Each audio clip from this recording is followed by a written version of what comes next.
Alright guys, here we are. We're going to be making a new thing which I would like to call our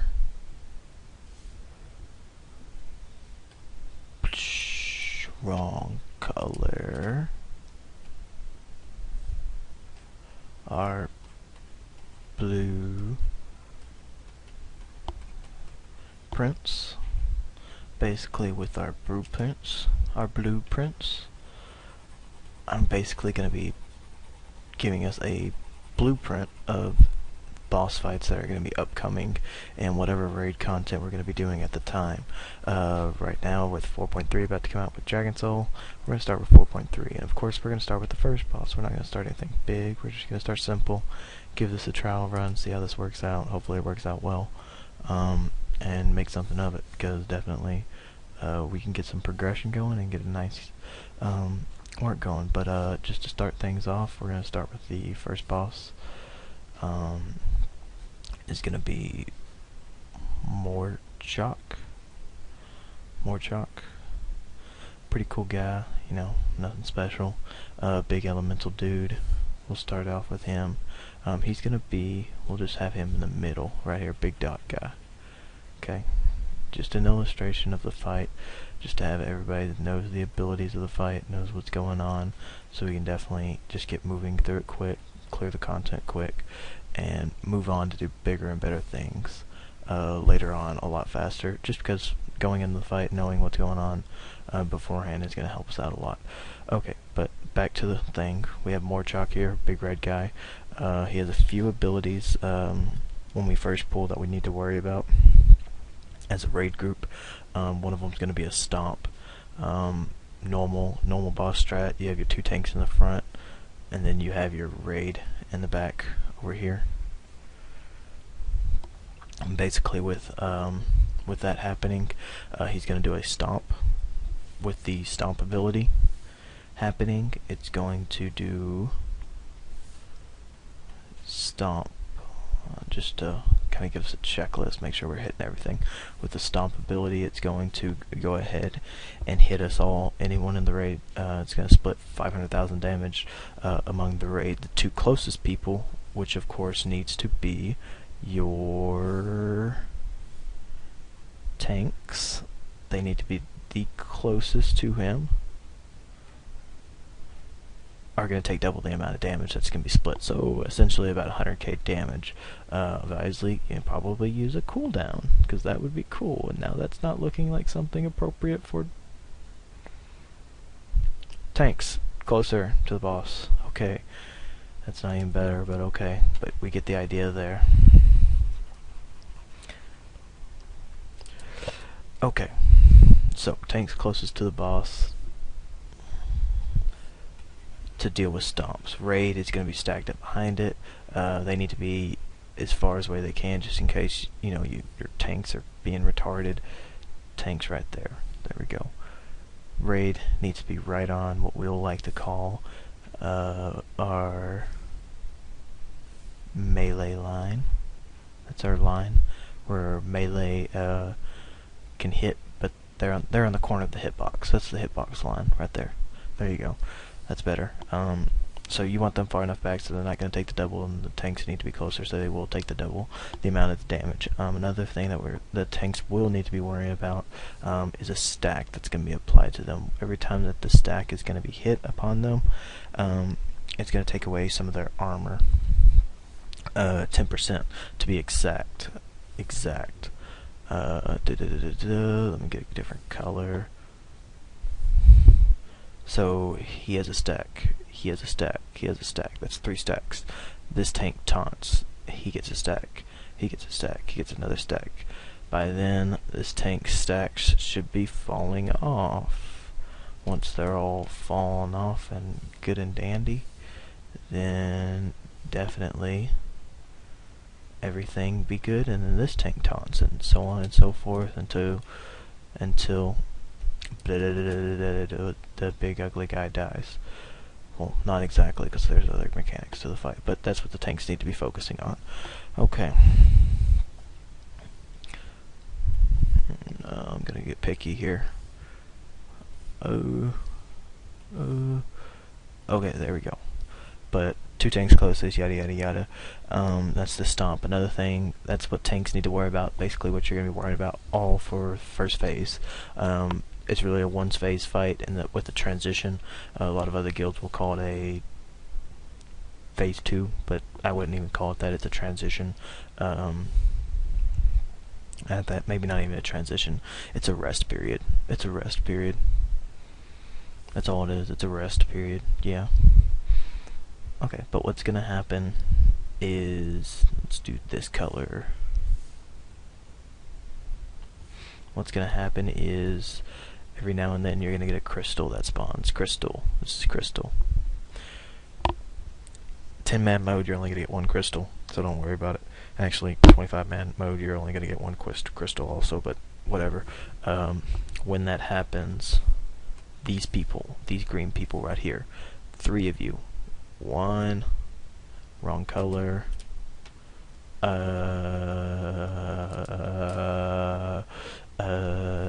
Okay, 1, 2, 3 will need to go here and stand on this crystal. But think about this. See, this is even a good illustration right here.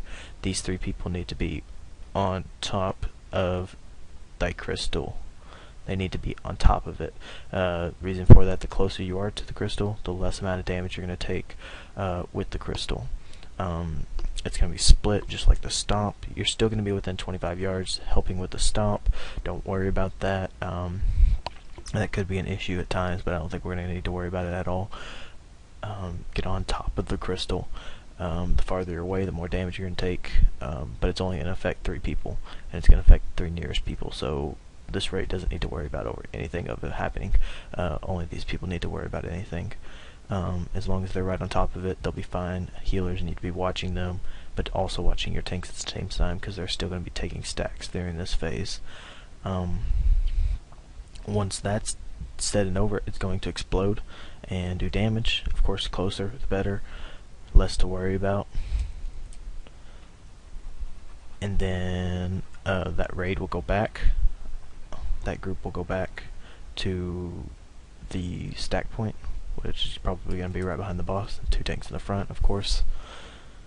Right after that, deal with that. Crystals, we'll get groups assigned, all of course, when that comes to that time. So we won't need to worry about that right now. Another thing that he will be doing is, this is what I call the rest period. He's going to go ahead and be a boss, and he's going to suck everybody into him.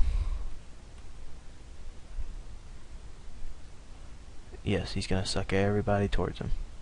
Means you're going to be right up in there, good. When that happens, what we will need to do as a raid group is, once we are sucked in, I'll call for get to stack point or something of that sort. Get to stack point, get to stack point, get to stack point. I'll repeat myself like I always do with every other thing I do.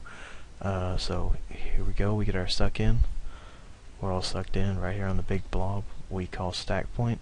When we are calling stack point, what you're going to see is little crystals that are going to be spawning around the outside of the map. One right there, one right there, one right there, one right there, one right there, one right there, one right there, one right there. You get the idea. They're going to be all around the boss. When that is done, we're going to have our stack point probably over here to the left of the raid. That's wrong color. Jesus Christ. Over here to the left of the raid, or over here to the right of the raid. We don't know, but we'll get it sorted out. It's going to be a raid marker set down. Of course, with these being spawned random, we actually can't line this raid marker up with these pillars. We're just going to have to adjust accordingly. One of the tanks will have a star on top of their head, so you'll move to that instead. So once we all get sucked in, the raid is then going to go whoop, get behind this pillar, and you're going to make sure you're out of a 25-yard range. Why are you getting behind the pillar, you may ask? Because he's going to do a little thing that's going to black smoke and damage everywhere. I think it's 5k damage a second for anything standing in this black, and these pillars are going to protect you from it. So there you go. Be smart enough to get behind it so you can dodge that and be safe. See, safe point. These are safe points too, but we want to be stacked up so we can get damage. Good raid members, good smart range members should be able to, with this crystal, what be going on is with this crystal, of course being here, if you're a range, you should be able to stand like right here on the corner of the crystal, not being hit by this stuff, but still be able to DPS the boss around the crystal. So you'll still be able to put damage out, and we don't have to actually just sit around and do nothing and wait. Healers, you're going to be just standing around doing nothing. Range, you're going to be standing around doing nothing. And tanks, sorry, blah, blah, and melee is going to be standing around doing nothing. But range, you have an opportunity to get some DPS in, definitely. So take advantage of that. Basically, that's all the mechanics of the fight. The only thing else that we will worry about is that 20% he's going to enrage. When he enrages, we will basically lust and burn. Lust and burn. It's still going to require the same mechanics as the phase 1, but don't worry about that. We'll be fine. So just to make sure we do have everything covered, we have crystals down. People will be assigned during the raid to do that, so don't worry about that. Crystals. Let's put the check mark up there. Okay, we got pillars during rest period. Check. We got his 20% enrage. Check. Okay. We got stacks that are going to be applied on the tank. Check. That's about it. That's about all the things for your fight. If you pay attention to your stomps, tanks are the closest for the stomps. People are getting to their crystals and getting stacked on top of the crystal. Getting behind the pillars, the same pillars, so you can get the raid healed up. And of course, keep DPS if you're ranged. Watching, being careful with your blowing cooldowns, things like that when we hit the 20%. Of course, that's when we're going to lust at that point. Yeah, there you go. So we don't have to worry about it. And tanks, of course, taunting off, just like a Ragnaros fight. No problem. First boss of the instance, I don't think it's going to be a problem. Blizzard has a tendency to do that, making the first boss very, very simple. But we shouldn't have anything to worry about. I don't think so. But yeah, we're going to be doing these every now and then just so we can get the content cleared quick and we can get moving faster through everything and make sure that we're doing everything right. Again, this is Morchok, the first boss of the encounter. Morchok, blah, something like that. I don't even care anymore. But yeah, that's basically the boss strat for him. People of the guild Indulgence should be subscribed to this channel already, because we're going to have all of our blueprints up here. But again, these are going to be our blueprints to every boss fight that we will be doing from here on out. We will have a blueprint for each boss fight also. So yeah, make sure to watch your blueprints, and we will clear some content. Call it a good day.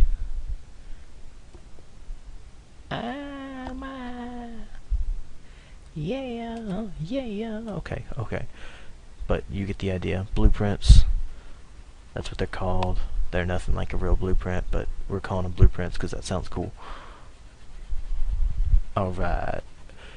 But yeah, let's go ahead and get some content cleared. We definitely got this. If people watch these, we got these down. Of course, all of this is coming off the PTR, so this is subject to change. We'll address that if it does come to it. If it does change drastically, we'll address that during raid time. But everybody in the guild Indulgence, watch this.